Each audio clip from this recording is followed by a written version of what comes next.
Hi, Lance. How are you? What's up, Coach? Hey, guys. What's going on? Happy game day. Happy game day. I am man. so ready. And by the way, you're nice enough to send us some stuff, and as we read it stuff, I got to tell you, you do make me smarter every time that I read your stuff. So I do appreciate you, and it was good to see you at camp last week, too. So Absolutely.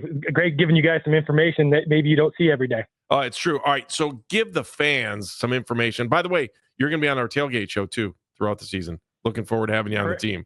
Absolutely. Can't wait. So what is the real story here with the quarterbacks? Like, if they were all healthy tonight, how do you think this thing would have shaken out? And, what should we be expecting for Shedeur Sanders tonight?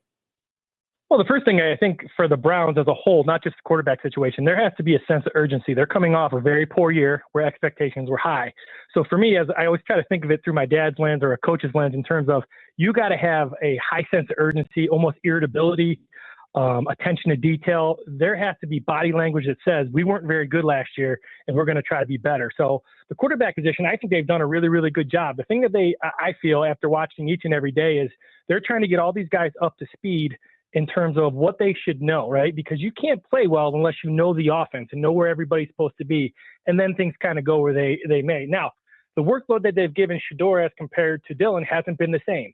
Now, I think this is a great opportunity. And if Shedeur plays well tonight, it's because of how they've kind of scaffolded and built him up throughout camp. I thought they're doing a really good job of giving him throws that kind of get him in rhythm. Obviously, he has some bad habits. I think those bad habits come from backpedaling when he was out of Oklahoma. But I think this is an opportunity. This is, I've heard the narrative of, being set up for failure. This is a great opportunity to work with the guys that he's worked with. And I think it's going to be too much either way, right? He's got that first couple series, he's going to see a one NFL defense. That's going to be an adjustment. What happens from there is kind of my thing. But I think this is a great opportunity. I think it worked out well for him. I thought he's had a really good camp. He seems like a really good teammate. I think it's going to be too much either way. Whatever happens tonight, got to kind of let it build. And I know that's what the coaches are thinking. Let's see what he does and then build off it. All right, Lance, give me a couple things that Shedeur will do that you're going to have an eye on. Give us like a couple things that fans can look at that you typically wouldn't look at, and we're all going to look completions, interceptions, touchdowns, all that kind of stuff. But like, give us a couple things, maybe in the inner workings that you're going to be watching. Well, the thing I've noticed with him is obviously when he was at Colorado, he didn't have a lot of pass protection and he didn't have a run game. So he's in the gun a lot. He had to rely on kind of finding time for himself, right? So that's where everybody's talking about that drifting. So the first thing I want to see is his footwork underneath center when he gets out from underneath center, both in play action and in the run game, whatever it be. How fluid does that look? How fluid does his ball handling look? Because that all affects your balance when you're throwing the ball. Where I've seen a lot of success for him, especially the last couple of days of camp, is when he's in empty, right? So that tells you he can process really well. He's really good when he processes the information and gets rid of the ball quickly. What you want to see tonight against really fast people is, can he make those decisions if the first read's not there? Because when the first read's there, he's fundamentally sound. He transfers his weight. He gets from his right side to his left side. He doesn't have an elite arm. He doesn't have that Josh Allen arm. So he's got to use that torque and use that whole body when he's throwing. So that'll be kind of the thing. How does he adjust from the different launch points from underneath center in the gun? And then when things go bad, when you're getting hit, now you're getting hit, how does that affect your footwork? And because you kind of realize sometimes you go back to bad habits. We all do when things get kind of heated, right? When things get sped up, when the clock gets sped up. So just kind of his composure as the game goes along through the ups and the downs. And there'll be both, but he's got to kind of maintain his level of, cognizance, what he's doing with the offense. Explain Dillon Gabriel to me and what is going on with him, because I've heard some like nasty things about him over the last week, and I'm wondering, would it be as nasty if we knew who the number one quarterback is? Would it be as nasty if they didn't draft two quarterbacks? Are they trying just to overload him, or is he really struggling trying to learn a little bit?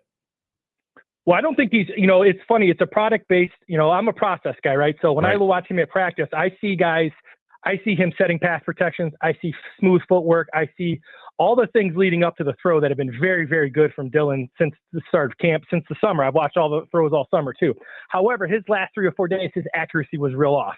Now, when your accuracy is real off for Dillon, it's because of his height. Sometimes it's height, but sometimes it's, he's played with big tackles at Oklahoma and Oregon. It's not like he's now with 6'5" guys. He's played with this his whole career. So some of those things are warranted because of his height. He has, you can see through the, standing on the sideline, seeing some of the lanes he throws through. But the praise and the criticism of both these guys have been way overboard. He's done a lot of really good things. However, there have been people who basically base it on the product. And that's really, unfortunately, that's what it comes down to. You got to complete passes. You got to win games. And those last 3 or 4 days, he was not very accurate. But I saw a thing, to be accurate, you have to understand protection. You have to have good footwork. You have to have good fundamentals. So will that carry over once live action happens? That's the next step. But yeah, he has been good with everything he's done. Last 3 or 4 days, accuracy was a real struggle for him. Lance Reisland, Cleveland.com, and the Plain Dealer joining us on the North Olmsted Christ. Joining us on the Fan Hotline. Lance, does the hamstring have anything to do with some of that inaccuracy as well? Would you think some of those mechanics are coming back to the fact that he's got that yanked hammy? Because I'm also wondering on the Kenny Pickett side of things, that stuff may look a little shaky because of those hammies. Well, maybe a little bit when they drive the ball, coming off that back foot, depending on what leg it is.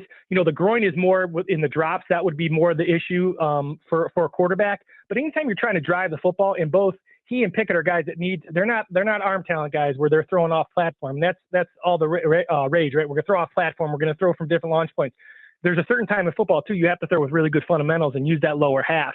And anytime you're using that lower half, your hamstrings are going to be involved. Now, depending on if it's his drive foot or, his back foot, whatever it may be, I'm sure it's affecting him a little bit.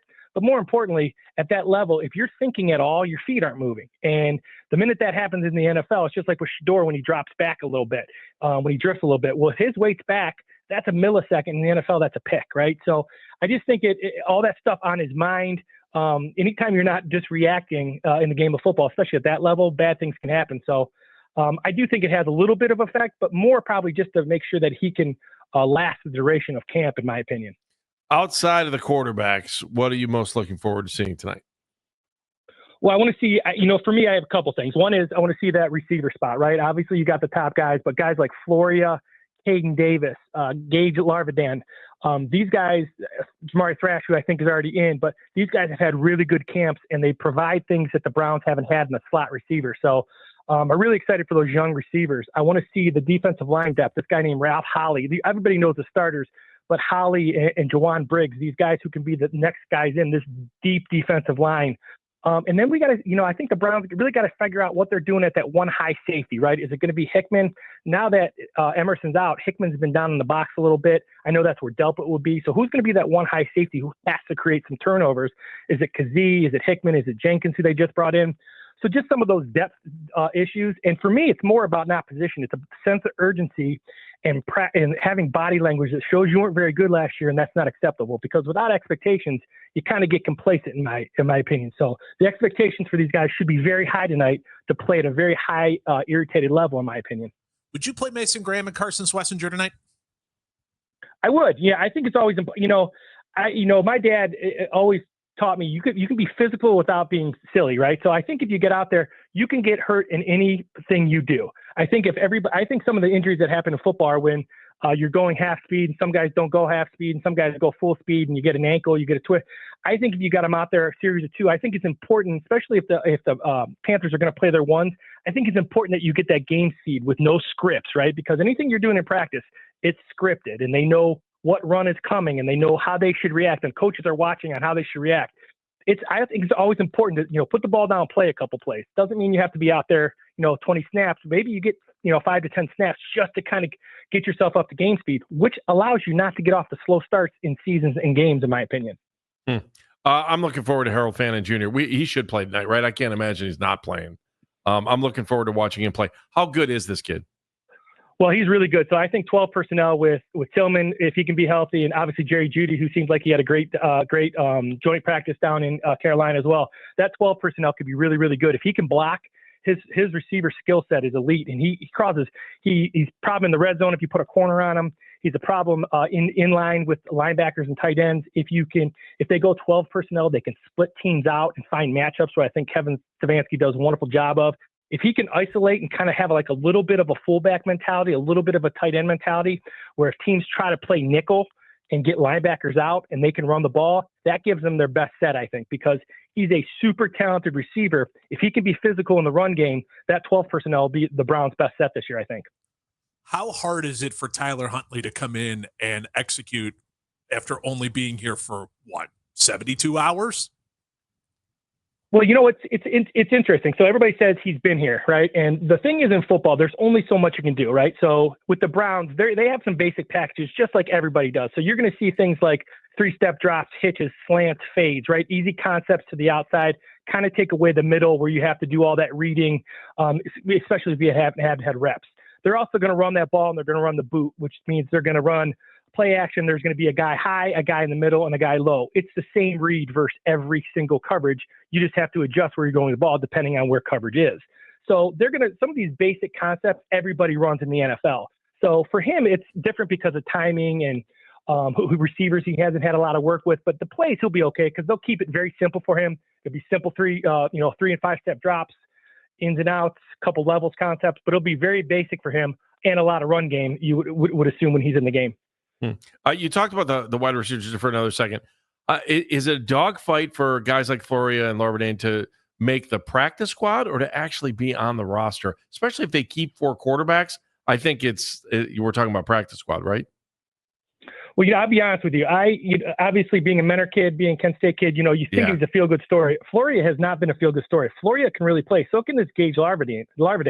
They can both. Now, the thing about Larvadain is he's played inside and outside. He's been uncomfortable all camp, but he can play. I think his versatility will help him. I think the big thing for those guys making the team tonight is where are they on special teams? Yeah. Are they able to return punts? Can they cover punts? Because they give Browns a little bit different. If they're going to go in 11 personnel, obviously Deontay Johnson's there, but it gives them a little different slot, right? Floria is a true slot that can get you to 2nd and 4, which should help the quarterback not being passing situations. Larvadain, I've been really, really impressed with his ability to be inside and outside. Obviously I think Thrash is there. So you're absolutely right about the 4th quarterback. But these are guys who have played all camp and have produced against everybody. It hasn't just been against the 2s and 3s. They've produced against everybody.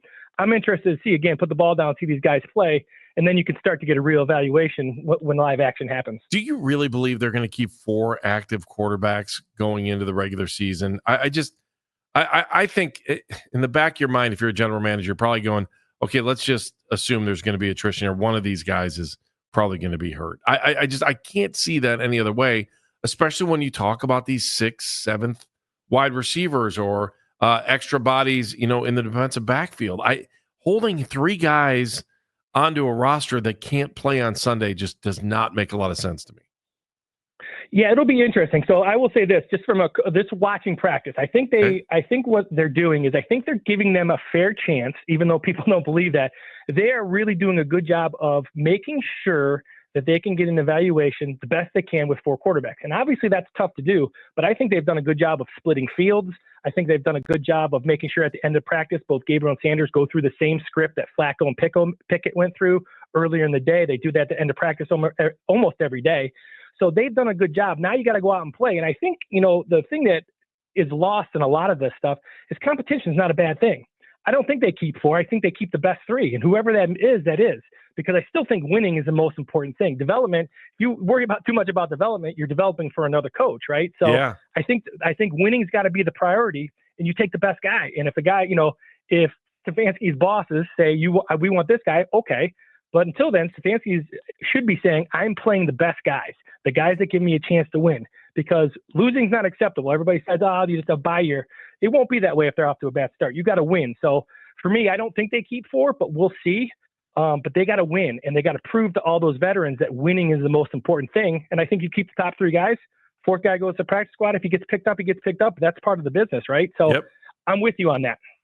Well said. Well said, my friend. Hey, enjoy the game tonight. We're looking forward to having you on the tailgate show and throughout the season as well. Thanks. Appreciate it, man. Talk soon. Absolutely, guys. Thanks for having me. All right, we'll talk to you later. Oh, man. Lance Reisland breaking it down like nobody else in town. Great stuff right there.